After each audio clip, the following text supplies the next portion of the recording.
हर रोज एक नई कहानी देखने के लिए चैनल को सब्सक्राइब करें और बेल आइकन दबाना ना भूलें। माँ आपको क्या हो गया? माँ उठो ना। माँ कुछ तो बोलो। कितनी बार बोला था कि माँ जी सस्ते नशे मत किया करो, पर नहीं, माँ जी ने मेरी एक नहीं सुनी। अरे मैं तो माँ जी को पौवा लाने के लिए भी पैसे देती थी, पर माँ जी है कि पौवा लाने की जगह अगरबत्ती उठाकर ले आती थी। अरे बात तो तुम बिल्कुल सही कह रही हो बहू। अरे एक बार मैंने एक बीड़ी का बंडल लाके दिया था, पर कहती थी इसमें वो बात का जो अगरबत्ती में है। बीड़ी पीने से तो होंठ काले होते हैं, पर अगरबत्ती खाने से तो मुंह से सुगंध आती है। आखिर ये सब क्या हो रहा था और लोग अगरबत्ती की बात क्यों कर रहे थे? ये लोग उस लाश पर अगरबत्ती खाने का इल्जाम क्यों लगा रहे थे? जानने के लिए चलते हैं 1 महीने पहले। माही की रोहित से अभी शादी हुई थी और शादी के बाद माही ने अपने घर को काफी अच्छे से संभाल लिया था। माही जैसी सर्वगुण संपन्न बहू पाकर सुनीता के मानो भाग्य ही खुल गए थे। माही सभी का बहुत अच्छे से ख्याल रखा करती। ऐसे ही एक दिन, आय हाय, क्या जला दिया बहू? पूरे घर को महका रखा है तूने। ओम नमः शिवाय, ओम नमः शिवाय। सुनीता अपनी बहू को बार बार आवाज लगाती है, लेकिन माही अपनी सास की बातों का एक भी जवाब नहीं देती।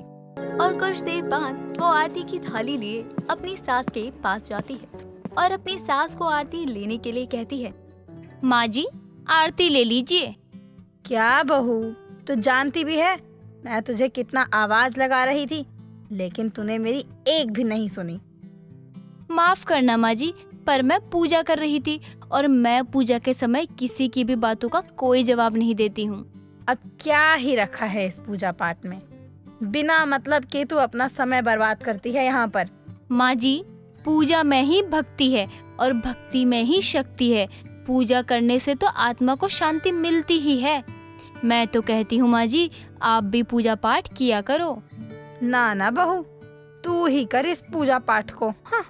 अच्छा ठीक है, पर फिलहाल आरती ले लीजिए, मुझे रोहित के लिए खाना भी बनाना है।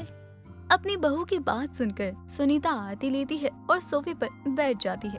तो वहीं माही भी पूजा की थाली को मंदिर में रखकर खाना बनाने चली जाती है। कुछ देर बाद अब सभी सुबह का नाश्ता करके अपने अपने कामों में व्यस्त हो जाते हैं। माही अपने कमरे में सो रही होती है, तो वहीं घर की मंदिर में एक औरत जाती है और मंदिर में रखी अगरबत्ती को अपने हाथों में लेकर वहां से भाग आती है।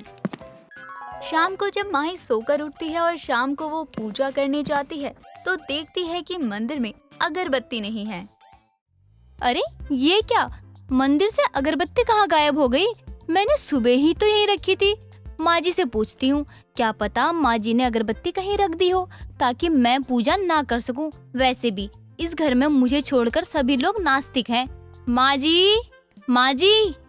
अपनी बहू की तेज आवाज सुनकर सुनीता हॉल में आती है और अपनी बहू से कहती है, अरे क्या हो गया? शाम के समय आरती करने की जगह तो इतना चिल्ला क्यों रही है? माँ जी, मैंने सुबह ही अगरबत्ती का नया पैकेट खोला था, पता नहीं मंदिर से अगरबत्ती कहाँ गायब हो गई। आपने अगरबत्ती को देखा है क्या? अरे भाई, तेरी अगरबत्ती को भला मैं क्यों देखूंगी? और चिंता लेकर तो ऐसे पूछ रही है जैसे मानो वो कोई अगरबत्ती नहीं बल्कि तेरी खुद की औलाद हो। माँ जी से तो अभी तक कुछ बोलना ही बेकार है। इससे अच्छा है कि माँ जी से कुछ कहो ही मत। माँ जी, अब वो अगरबत्ती मिल नहीं रही है, तो क्या आप बाहर से मेरे लिए अगरबत्ती ले आएंगी? क्या बहू, तू भी ना जाने मुझे क्या क्या लाने को कहती है। ला दीजिए ना माँ जी। बहू के बार बार बोलने पर सुनीता अपनी बहू की बात मान लेती है और बाहर से अगरबत्ती लेकर आ जाती है। माही भी अब पूजा कर रात का खाना बनाती है। देर रात जब रोहित घर आता है तो सभी खाना खाकर सो जाते हैं, पर तभी एक बार फिर कोई मंदिर में जाता है और अगरबत्ती को लेकर जाने लगता है। लेकिन उसी समय माही उस इंसान को पकड़ लेती है जो मंदिर से अगरबत्ती को चुरा रहा था। कौन हो तुम? और मेरे मंदिर में क्या कर रही थी? बताओ, नहीं तो मुझसे बुरा कोई नहीं होगा। माही उसका शॉल हटाने की बार बार कोशिश करती है और आखिरकार वो उसका शॉल हटा ही देती है, जिसे हटाने के साथ ही माही देखती है कि उस शॉल में कोई और नहीं बल्कि उसकी खुद की सास ही थी। माँ जी, आप यहाँ अगरबत्ती मतलब क्या कर रही थी? कहीं मंदिर में अगरबत्ती गायब करने वाली आप ही तो नहीं? ना ना नहीं बहू, ऐसा कुछ नहीं है। सुनीता जैसे ही अपना मुंह खोलती है वैसे ही उसके मुंह से अगरबत्ती की खुशबू आने लगती है। माँ जी, आपके मुंह से अगरबत्ती की खुशबू आ रही है। कहीं ऐसा तो नहीं कि आपने अगरबत्ती खाई हो?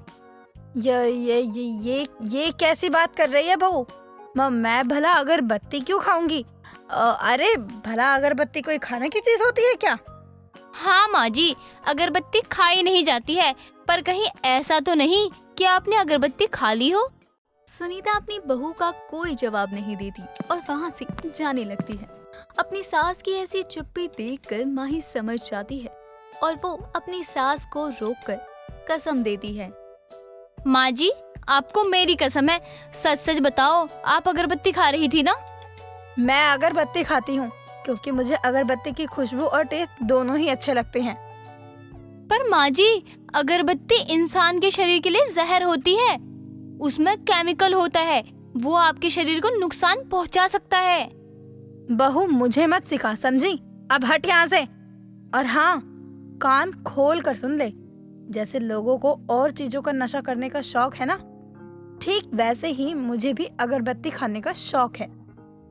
तेरी सास अगरबत्ती खाने की शौकीन है, समझी? इसलिए अब मेरे और मेरी अगरबत्ती के बीच में आने की जरूरत नहीं है तुझे। माँ जी, अगर आपको नशा करना है तो कीजिए, मैं आपको पौवे के पैसे दूंगी, पर आप ये अगरबत्ती मत खाइए। सुनीता अपनी बहू का कोई जवाब नहीं देती और वहाँ से चली जाती है।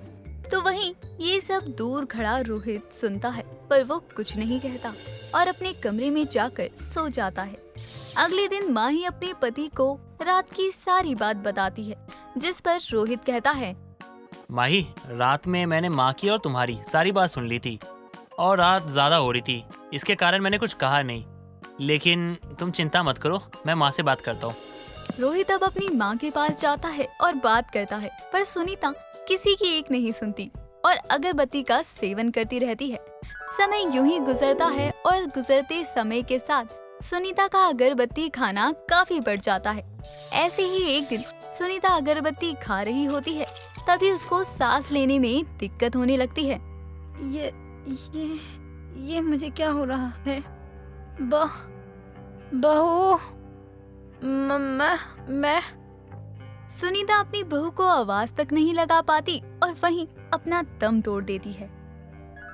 कुछ देर बाद जब माही बाहर हॉल में आती है तो अपनी सास को इस तरह जमीन पर पड़ा देख वो हैरान रह जाती है। माही अब अपनी सास के पास जाती है और अपनी सास की गर्दन अपने पैरों पर रखकर जोर जोर से रोती है। उसकी रोने की आवाज से पूरा मोहल्ला उसके घर में इकट्ठा हो जाता है। हे भगवान, ये क्या हो गया? बहू, तूने रोहित को फोन किया? नहीं आंटी जी, मैंने किसी को फोन नहीं किया है। मुझे कुछ समझ नहीं आ रहा है कि ये सब हो क्या रहा है। अच्छा रुक, मैं अभी रोहित को फोन कर उसको यहाँ बुलाती हूँ। माँ, ये क्या हो गया माँ आपको? माँ बोलो ना माँ। कितनी बार बोला था कि माँ जी सस्ते नशे मत किया करो, पर नहीं, माँ जी ने मेरी एक नहीं सुनी। अरे मैं तो माँ जी को पौवा लाने के लिए भी पैसे देती थी, पर माँ जी है कि पौवा लाने की जगह अगरबत्ती उठाकर ले आती थी। अरे बात तो तुम बिल्कुल सही कह रही हो बहू। अरे एक बार मैंने एक बीड़ी का बंडल लाके दिया था, पर कहती थी इसमें वो बात का जो अगरबत्ती में है। बीड़ी पीने से तो होंठ काले होते हैं, पर अगरबत्ती खाने से तो मुंह से सुगंध आती है। अगरबत्ती एक जहर है, ये जानते हुए भी सुनीता ने किसी की एक नहीं सुनी और उसका अंजाम उसको अपनी जान गंवाकर भुगतना पड़ा।